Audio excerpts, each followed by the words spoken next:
Welcome, Leslie. Thank you for joining me today. I am so excited to have you on, and I'm so excited to hear your story. Thanks for having me. Yeah, I'm so excited. So first, I'd love to start with just telling me how this process all started for you. How old were you? When did you know that you needed help? All of that. It started for me after I got married. I was about 30 or 31. And I just assumed, okay, let's try after we got married. That was, the plan to have a baby. I had already planned, okay, I'm going to get married. I'm going to get pregnant in the next 3 months because I just assumed that it was going to be easy like that. And we tried for 3 months and we saw nothing was happening. We tried another 3 months, 6 months, and then that's when I went to my regular OB-GYN, and they said, okay, well, you have to try 1 year until you can go to a fertility specialist and we can like start doing further testing. The year passed and she said she wasn't a specialist, so she referred me to another doctor. That's when they had told me that I had PCOS.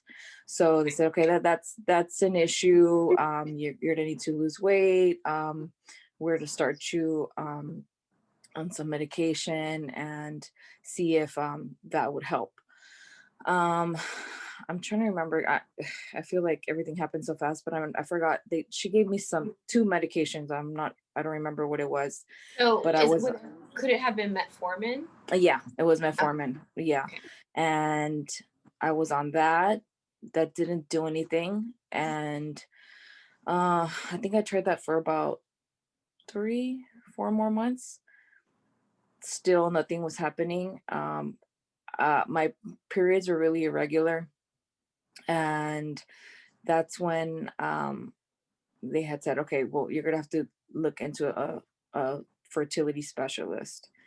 And one of my husband's best friends had told me that his cousin had gone through problems trying to conceive. So she was in her 40s and she had twins. So I'm like, okay, well, let's see. She was successful. I went with her. I asked her, and she said she went to NYU, and she had a fertility specialist there that was really good. I went to that in a specific hospital, and they did the IUI. I did 3 IUIs with them, and those IUIs were not successful. Then they told me, okay, you're gonna need IVF, and then they told me it was $20,000. I'm Right. like, okay, I don't have $20,000, so I Right. don't know how this is gonna work. That's when I did my research, and I started looking at other places to see if maybe it's affordable somewhere else. And from there, I even looked at going out of the country to at that point because I'm like, okay, maybe I can do it somewhere. But the logistics of it was not going to be possible because I needed my husband to be there. It was a lot. So Right. yeah, that's where I was at from there. Okay. Yeah, it seems pretty standard. Do the 3 IUIs, and sometimes it works, but it Hmm. seems like most of the time it doesn't work, especially if you don't have a male factor. And assuming that he didn't have any issues, right? Actually, no, it was both of us. Oh, okay. His issue was the motility, and mine was I wasn't ovulating. So those two Okay. factors, both You were factors. ovulating. Did Mhm. you take any vitamins or any supplements to try to help anything? Yeah, I did regular prenatal, I did maca, Yeah. other like natural, yeah, I that took I that maca for months and I hoped it would do something and it did nothing. I want to say I took it for like years. You did your research and you found a reproductive endocrinologist. How did was that the next step? Okay. yeah. So after I found out that I I was gonna need to get IVF. That's when I started doing my research and seeing which was the doctor that I needed to go to, and like being like affordable, right? So Right. I narrowed it down to 3, and from there it was either Mexico or this. I'm in New Jersey, so there's this one clinic in upstate New York, and so I went there, and it was a 3-hour drive. Do you like the reproductive endocrinologist that you saw? Well,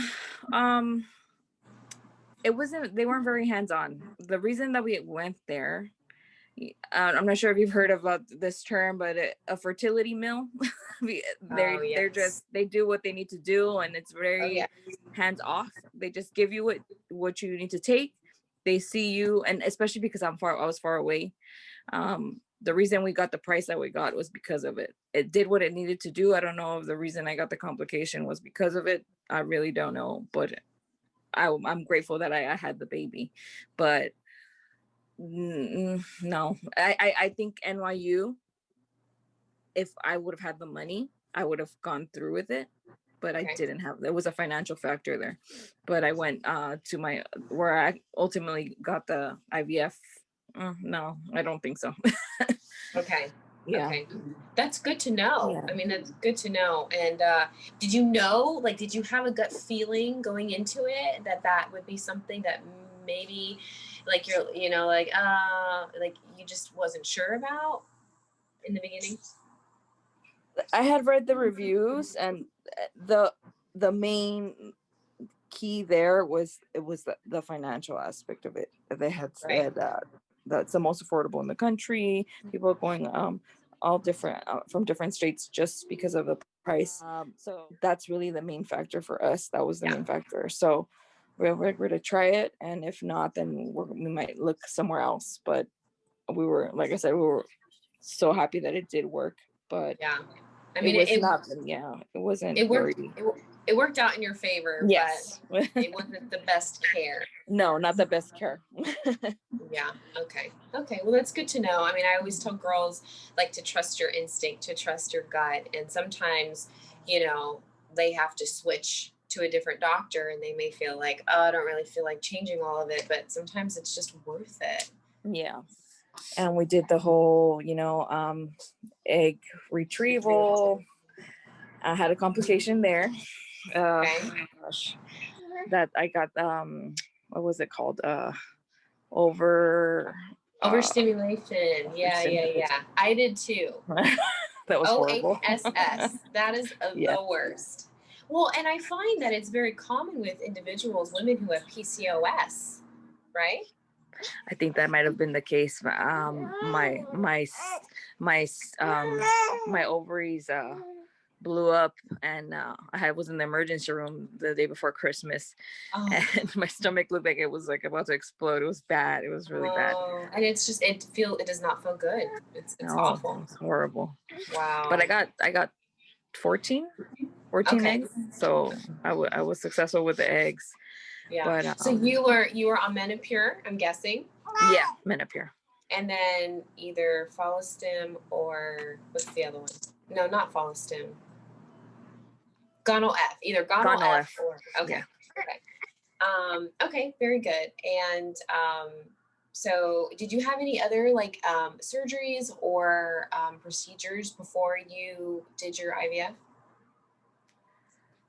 I did the maternal massage. I mean the uterine massage. Yeah. We're supposed to like stimulate something in there. Yeah. And then, it didn't work. I did that. I did did you do like I'm sorry. No, I interrupted you. Did you do like an HSG, like with the dye going through your fallopian tubes? Yeah. Okay. To check if there was any blockage. Yeah. They said everything was fine there. I even went. My husband is Dominican, and they brought some concoction from DR to see if it was gonna work. I went to like a holistic doctor, and I did a few of these like natural things to see if something was gonna happen, and nothing happened. I did even a Chinese heating pad with like herbs in it, and How that's just, exciting. yeah, I did Hey, so many things. the lengths that we will go to having a baby, right? Yeah, so many things. Oh my God. Yes. Yeah. So you got 14 eggs, and then what happened after that? After that, then they said that they got maybe I think 4 or 5 embryos out of that.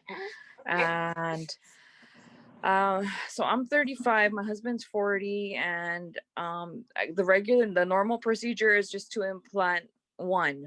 And then but I was like, okay, we're starting late in the game, and let's just, I was thinking ideally let's just have twins and be done with it. Right. And they said obviously that's high risk, we don't recommend that, but if you want to do that, then you have to sign a waiver, and just saying that you're aware of the risks. So they implanted 2, and we got 1 out of it. And that's my baby So, now. oh wow. I mean, you went with your instinct, and that was what you needed to do, you Yeah. know? So PGS, pre-genetic testing, you guys didn't do that. Is that right? No, we didn't, because they had tested both of us before, Uh-huh. some sort of screening, and they said that there were no like factors there, so we Okay. felt safe enough to just go with it. Got it. Got it. Mhm. So you had 4, you decided to transfer 2, and Mhm. now you have your baby. Yes, we were blessed enough to have that it was successful the first time. Yeah. We had talked about the factor that if it didn't work the first time, how we were going to afford it, and so it's going to take a few years for us to save for a second time, Right. because we don't just have money to drop like that. Right. So this was a fresh transfer, right? You did it right after, or no? Was it frozen? No, it was actually a frozen transfer. Oh, because you had OHSS and you have to heal from all of that, right? Mm-hmm. Okay, that makes sense. Gotcha. So baby girl? Yes, a baby girl. And when was she born? She was born September 16th. Wow. So you have 2 embryos left, Yeah, I have 2 embryos there. and I assume you're going to take a while to heal, or what are your plans? They had told me that because of the postpartum hemorrhaging, that I do have a chance of it to happen again if I were to have another baby. So I've talked to my husband about that, and I'm like, I don't know if it's something we want to do, if we want to have another one, if I don't want to die and leave my husband, Right. a single father with a baby. And Of course. yeah, it's really scary. I think I'm a little traumatized because of that. Yeah. Yes.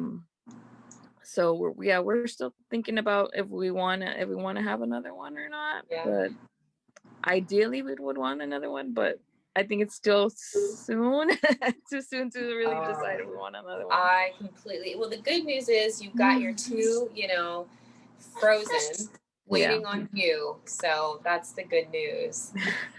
Wow.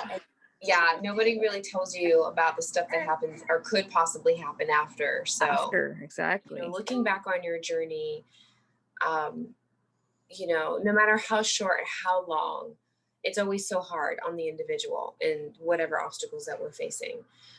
So at the beginning, is there anything that you would have told yourself, something different that could have helped you along the way that maybe would have caused you to do things differently? Not to be so hard on myself. I always thought that it was just me. Like what, as a woman, you think this is something that your body should do naturally, and I think I just stressed so much every month, getting my period was so, hard to see, and just being on that, just sitting there and looking at the negative pregnancy test every month, and just not to be so hard on yourself, and just like to just be positive, and whatever is meant to be will be. And we talked about all of our options, if of how long we were going to try.